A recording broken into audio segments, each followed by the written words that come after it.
Here are the top 5 beginner mistakes you might be making in Pokemon Unite. And if you're still making them and you've been playing for a while, how dare you? How dare you? So come along with me, Jake, your resident content cowboy here, yeehaw, while we count down our top 5. Number 5 is going to be picking Pokemon that are cool regardless of if they help your team or not. I understand that you want to play the Pokemon you want to play, and overall, I highly encourage that. Look, it's a game. Play the Pokemon you're excited about. If you love Greninja, I fully support you. Play Greninja. Now let me tell you, I don't fully support you playing Greninja. Sometimes there are Pokemon that are just very, very cool, but they're not very, very good for the team, or in this situation, there are a lot of better options. I think as a new player, it's totally unreasonable to expect you to have a pool of Pokemon to pick from that's 25 Pokemon deep, and at any point, you could find the exact right Pokemon to slot into your team's roster.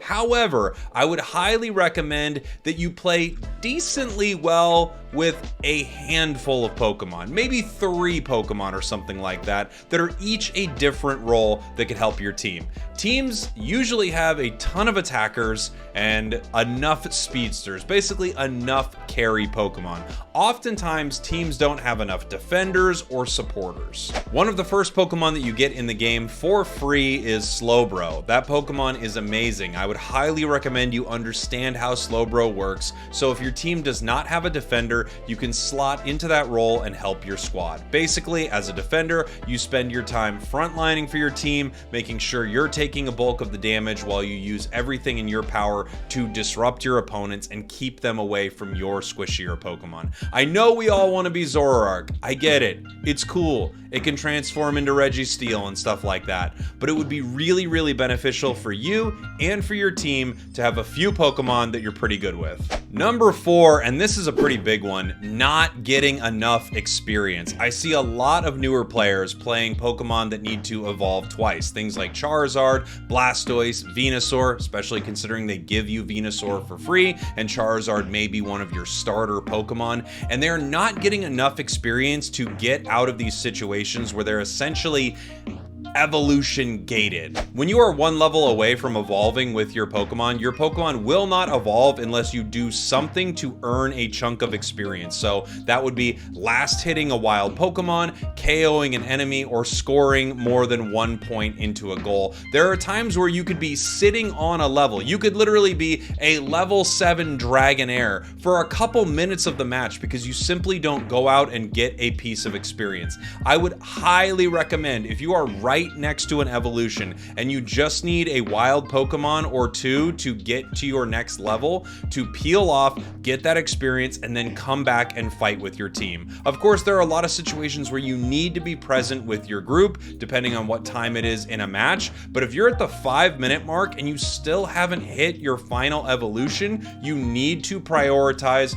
farming. Play some Stardew Valley. And no, I don't mean turn the game off and play Stardew Valley, even though Stardew Valley is so good, isn't it? I might just play some Stardew Valley. No, I'm gonna keep going with the video. What I mean by play Stardew Valley, of course, is farm. Go find experience, go find a couple wild Pokemon on the map, get your evolution, show back up to the fight with your Unite move, and show up for your team that way. Make sure you're getting your experience, especially if they break a top or bottom goal. You have tons of access to catch up experience in the top and bottom path that is basically secure where your opponents can't really get to it. Use those moments to get your levels and get your evolutions. The number 3 biggest mistake that new players make is scoring. There's a lot to be said about scoring inside of Pokemon Unite. It's not just that you should be scoring any amount of points in any goal at any time. In fact, if you're playing with that style, you are often a detriment to your team because you're not showing up to objectives with them, and you may not be scoring the right amount of points in the right goals. I talk about this in my beginner guide, but here are just a couple basic thoughts to keep in mind with scoring. First off, if a goal only has a couple points left in it, you want to score with as many points as possible. This is known as overdunking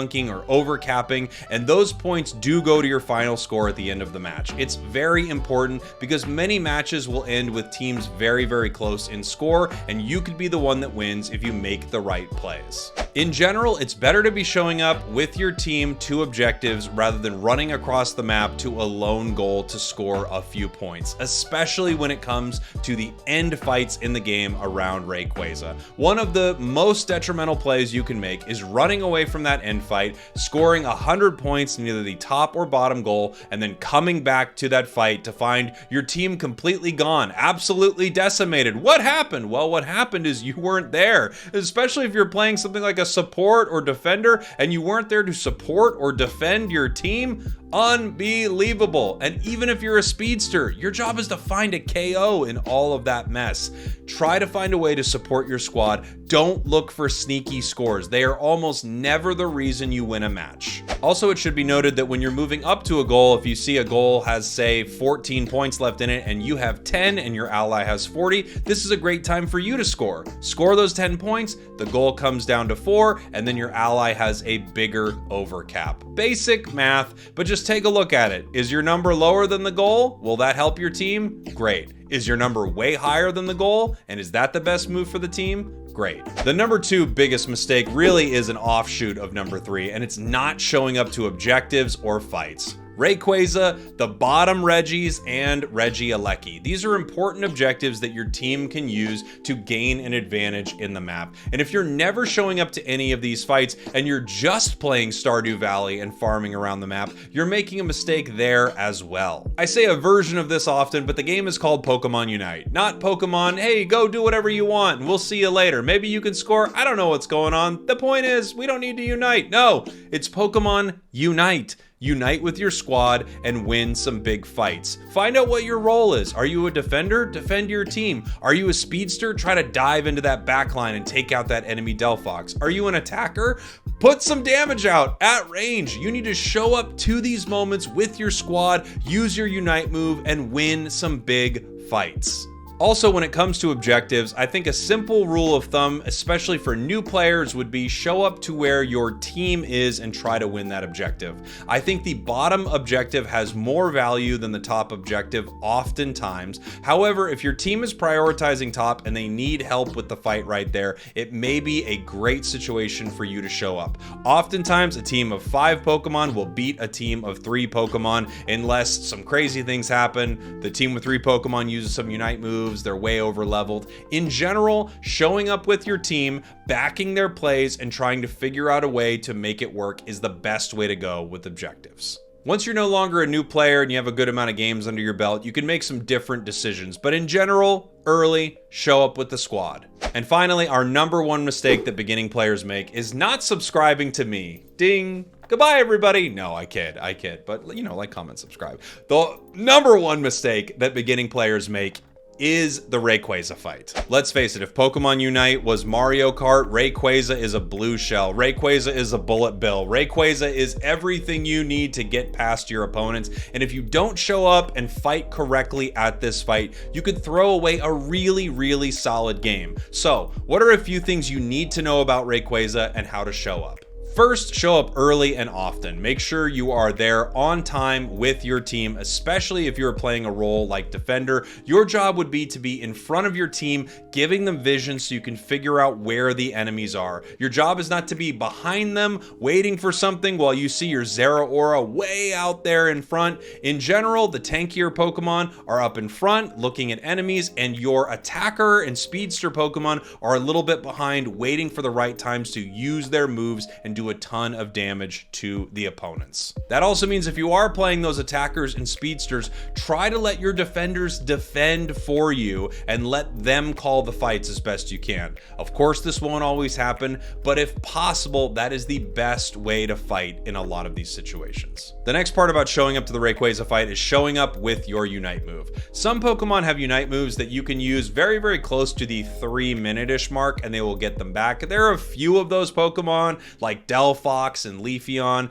but in general, you would not want to use your Unite move anywhere after the 3-minute 45-second, 3-minute 30-second mark in a match. That way you will definitely have it for Rayquaza. Again, this fight is monumentally important. Please, I beg of you, show up with a Unite move and use it in this fight. It's your most powerful move, and it's going to be a way that you can win this thing for your team. Next is what to do if you're actually winning the Rayquaza fight. If you're winning the Rayquaza fight and your team is up by a considerable amount, you may not want to take Rayquaza.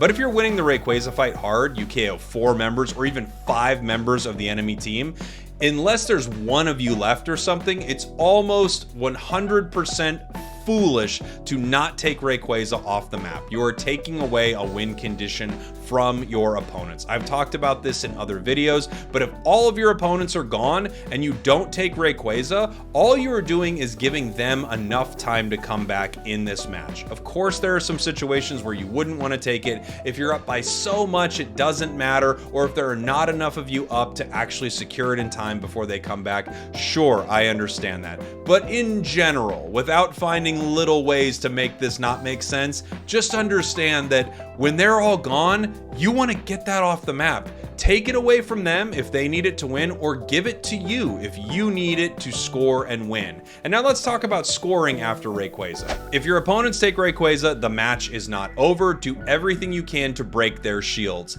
I would try to put as much priority on the squishier Pokemon on the enemy team as possible, because big defenders like Lapras get a larger shield. It's based off max HP. So as best as possible, go for the squishier Pokemon, break those shields, and try to pick up some KOs. After that, you may need to run to the other side of the map and try to score. If you do this, I would highly recommend all showing up together to one goal, so if enemies show up, you can KO them and you can score as fast as possible. If your team happens to get the Rayquaza shield, it's time to run over there and score as best as you can. This is actually a moment where you could break up and go to different goals. Especially if you're a very, very tanky Pokemon, you don't need to spend your time fighting enemy Pokemon. Make your way to a goal and try to score as quickly as you can. Oftentimes, you are so tanky that unless they have a massive coordinated effort, they will not take your shield away. There's more to be said about all of these concepts. I have a new beginner guide on my channel if you want to check it out. If you're a returning player, a beginning player, or if you just want to brush up on some of the most important stuff inside of Pokemon Unite.